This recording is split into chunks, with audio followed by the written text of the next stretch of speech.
and 20 minutes into the flight, he would fall asleep. They made sure they tried to time everything perfectly so that it would all go well. And they had this amazing plan for smoothly traveling with a 10-month-old and then having a great vacation. And of course, they get up and they're about to board the flight, and their son throws up all over himself. And so then they got to go and clean that up. And then they finally get on the flight, and as they sit down in their seats, their son throws up again all over his dad. So then as the flight's about to take off, he's got to go and get clean. They got to try to find, clean clothes and all. And it just reminds you that the best laid plans and then things go wrong. And it's kind of like, how do you respond when the worst thing kind of happens, right? When you have these plans and you want everything to go smoothly and then they just don't. And as my friend was telling me the story, he was laughing. And I was like, man, it's so good that you're laughing, and I'm sure you were able to laugh in the moment. And he's like, I was not laughing in the moment. He's like, I was very stressed. Because I was down to his last outfit and my last outfit, and I didn't know what would happen if he messed it all up again. And how do we respond when things go against how we want them to go? How do we respond when things go poorly? And in extreme cases, how do we respond when the worst happens? And it's a little bit of a question of, where does your hope come from? And do you still have hope? Now, when we look at this gospel reading, I want to ask a question, but I feel like I have to tell a story before that. There was once a man leading Sunday school with kids, and he asked the kids, he said, What's small and furry and has a big bushy tail? And one kid, he goes, man, that sure sounds like a squirrel, but I know the answer's Jesus. And so my question is, when we look at today's gospel reading, who is the hero of this story? And I know that in some ways it's Jesus, because he raises Lazarus from the dead. So he's kind of the hero of the story. But in my mind, it's Mary and Martha that are the heroes of the story. Because the worst thing happens to them, and they still have faith in Jesus. You can tell they're mad at Jesus. When Jesus shows up, their brother has died.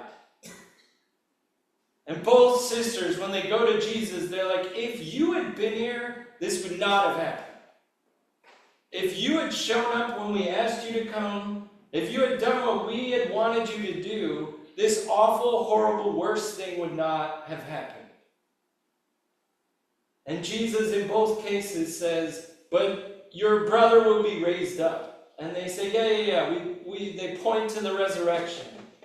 And they're like, we still believe in the resurrection. And we still believe that you, Jesus, are the Messiah. And we're still angry because the worst thing happened. And so how is it that you still have that hope in the resurrection? How is it that they still have this faith in Jesus when the worst thing happens? And it makes me wonder about hope. Where does our hope come from? And in this Lenten season, when are the times that we feel more hopeful? And when are the times when we feel despair? You could say the opposite of hope is despair. And despair would be defined as, no matter what I do, it's not going to change anything. And hope is that I can work and we can make a difference. Hope is like a bigger example, a bigger, deeper emotion, a deeper thing. But I think there are times when we feel more hopeful and times when we feel less hopeful. Thinking about this theme this week, when I've interacted with people in random locations, I will ask them, do you have hope for America? And it's a tough question, right? You can look at the news and you can give lots of evidence why you don't have much hope for America. But what would give you that hope? Where does that hope come from? I know that for me, I feel much less hopeful when I sit around and just look at the news more and more and more. The longer I'm looking at the news, the less hopeful I become. And it makes you wonder, like, say, 100 years ago, how would people get the news? Probably from a newspaper, right?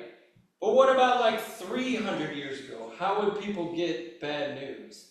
It would often be delivered verbally, someone coming into town, someone traveling, someone being sent, a messenger being sent to deliver news. And it would be an interaction. Someone would tell you the news, you would hear it, you would ask follow-up questions, and say it was really sad news, like someone important had died. You could say, this is awful, and the person delivering the news could be like, yes, this is awful. And all of a sudden you're experiencing it together. You're not just alone, right? You're kind of in community. It's a social engagement to get the news. Whereas today, oftentimes we'll be sitting alone and we'll be on a device, we'll be watching television, and we'll get the news, and it'll be awful news, and we don't really know how to process it. We don't know how to feel, we don't know what's going on, and we also don't feel like there's anything we can do about it.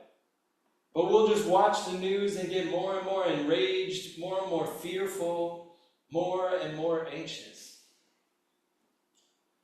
So for me, at least, I find the more I'm like outside, like going for hikes, the more I'm exercising, the more I'm kind of away from my devices, the more I'm interacting with people and being in community, the more hopeful I am. The more I isolate myself, the more I sit, the less hopeful I am. And so, in these difficult times where there's horrible things happening every day, how do we cling to hope? Well, one is we look to the examples of Martha and Mary. And we say, wow, here's something where these two had the worst thing happen to them. And they clung to faith in Jesus. And they figured, all right, well, we still believe Jesus is the Messiah. We still believe in the grand scheme that Jesus is going to take care of all things. And that in the last day, someday in the future, there'll be a resurrection. We'll see our brother again. And we still believe. And then Jesus kind of blows their minds and shows that the beloved community of God is bigger than we can ever imagine, and raises Lazarus from the dead. And it's this epic miracle that sort of changes everything. But even before it happens, Mary and Martha had that faith and they had that hope. And I don't know about you, but in these present times, I need a glimpse of that hope. I need a little bit of that Mary and Martha level hope. Because sometimes it feels very hopeless, and it feels like despair is a reasonable option. Now there's one other thing in this passage that I'd love to highlight, and that's the shortest verse in the Bible is 2 words in Greek, and it's in this passage, and it says, Jesus wept. Jesus wept. Jesus knew what he was going to do. Jesus allowed Lazarus to die, and Jesus knew what was coming, and yet the sadness of the moment, the grief of the moment still overcame him, and Jesus wept. And so how do we hold on to hope, clinging to hope, and also say, this is really hard, this is really awful, and go through the stages of grief, allow ourselves to occasionally be sad. I heard someone describe it as you want to touch it, right? Sometimes you get angry. It's like you want to touch it and feel that anger. You don't want to dwell in anger because that'll just eat you away on the inside. But you also don't want to ignore it because it's going to come out. And so how do we touch that anger? How do we touch that grief? How do we touch that sadness? As part of our hope, we cling to hope. And then we kind of touch those emotions and dwell in reality. Because there's a way in which hope can kind of ignore reality, right? It's like, I don't want to hear bad news. I'm just going to be happy all the time. But that's not Mary and Martha, and that's not realistic. They were in their grief. They were experiencing their sorrow, and they still had hope in the resurrection. So in this Lenten season, we're exploring our habits and practices and looking at what are the things I can do to instill in me hope, even when the worst happens.